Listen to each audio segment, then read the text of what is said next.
ఒక ఎరుకుల మహాదేవప్ప ఇవాళ తెల్లవారుజామునే ఆత్మహత్య చేసుకునే వార్త విన్న తర్వాత ఇక్కడ నేను రావడం జరిగింది.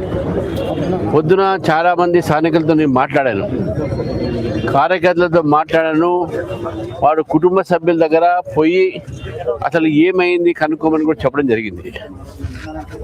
ఇక్కడ స్థానిక నాయకులు నాకు వారి వీడియో కూడా పంపించారు.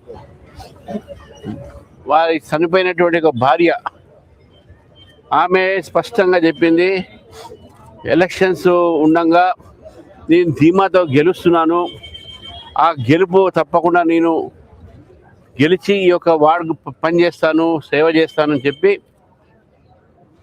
నాకు వేధింపులు జరుగుతున్నాయి, భయపెట్టిస్తున్నారు, బెదిరిస్తున్నారు. కాబట్టే నేను గెలుస్తాను కాబట్టి నన్ను బెదిరిస్తున్నారు కాబట్టి ఆ భయంతో స్థానిక రాజకీయ నాయకులు కానీ, మినిస్టర్ కానీ, ఎమ్మెల్యే కానీ వీళ్ళ ఒక ఒత్తిడి వలన అతను ఆత్మహత్య చేసుకున్నట్టు భార్య పొద్దున చెప్పింది. మరి భార్య పొద్దున చెప్పినటువంటి ఒక వార్త ఈరోజు అన్ని టీవీ ఛానళ్ళు కూడా వచ్చినాయి. మరి ఈరోజు ఇప్పుడు నీకు రాగానే ఇక్కడ స్థానికంగా పోలీసులు ఎఫ్ఐఆర్ని కూడా మార్చడం జరిగింది. ఏంటంటే ఆమె సంతకం తీసుకున్న, చదువు రాదు ఆమెకు, దాంట్లో రాసి కింద సంతకం తీసుకున్నారు. దాంట్లో ఓడిపోతానన్న భయంతో నేను ఆత్మహత్య చేసుకున్నాడు మా ఆయన చెప్పడం జరిగింది. ఇది ఎంత అబద్ధము! ఎంత సీఎం జిల్లా అయినా, ఎంత మంత్రి జిల్లా అయినా ఇటువంటి ఒక తప్పుడు పని చేయడానికి ప్రభుత్వానికి, నాయకులు సిగ్గు ఉండాలి. ఇది రేవంత్ ప్రభుత్వమా, రాబందర్ ప్రభుత్వాన్ని ఒకసారి మనం ఆలోచిస్తాం.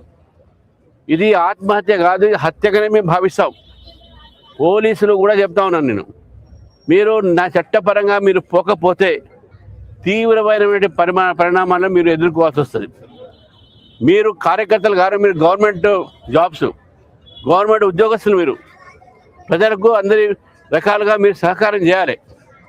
ఒక పార్టీ కోసం మీరు పోలీసులు ఉద్యోగం లేరు. ఏ విధంగా మీరు మారుస్తారండి ఎఫ్ఐఆర్? ఒక వర్షాన్ని ముఖ్యమంత్రి చెప్పని మారుస్తారా? మన మంత్రి చెప్పని మారుస్తారా? ప్రజలు ఏం కావాలి ఈ యొక్క జిల్లాలో? తప్పుడు ఎఫ్ఐఆర్ ఎట్లా రాస్తారు? ఒక చోటనో ముఖ్యమంత్రి గారి తమ్ముడే అన్ననో వచ్చి పార్టీ మార్పిస్తారు మా వాళ్ళని. అక్కడ కూడా ఎస్టీ లంబాడ, ఇక్కడ ఎస్టీఏ. అంటే ఎస్టీల మీద మీ వ్యతిరేకత ఉందా తెలుసు.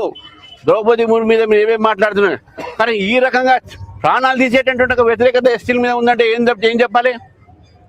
నేను డిమాండ్ చేస్తా ఉన్నాను, వెంటనే ఎఫ్ఐఆర్ మార్చాలి. ఇది ఎన్నికల సంబంధం కాదు, ఇది ఒక మనిషి ప్రాణానికి సంబంధించింది, ఒక ఎస్టీ కుటుంబానికి సంబంధించింది, ఒక ఎస్టీ వర్గానికి సంబంధించింది. 45 సంవత్సరాలు మంచి భవిష్యత్తున ఓడిపోతే మళ్ళీ సార్ చేస్తాడు. అందుకైతే ఏముందని, వయసు ఉంది కదా, ఎందుకు చేశాడు అట్లా? ఇన్ని అబద్ధాలు సృష్టించి ఈరోజు నమ్మరాని అబద్ధాలు, ఎవరు నమ్మరిది. భార్య పొద్దునే చెప్పింది మాకు, ఈయన చనిపోయింది కేవలం మన బెదిరింపులకు అని చెప్పి.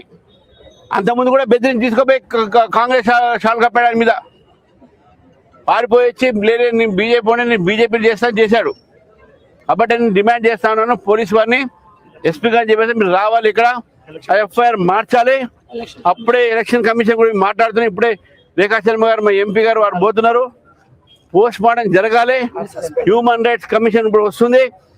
ఎవరైతే బాధ్యత కలిగిన ఇన్స్పెక్టర్స్ ఉన్నారు ఇక్కడ, ఎస్ఐ కానీ, సిఐ కానీ, ఎవరైతే దీన్ని ఎఫ్ఐఆర్ మార్చారో వారిని సస్పెండ్ చేయాల్సిన అవసరం ఉన్నది అని చెప్పి భారతీయ జనతా పార్టీ భావిస్తూ ఉంది. ఇది తప్పుడు సమాచారము, తప్పుడు ఎఫ్ఐఆర్.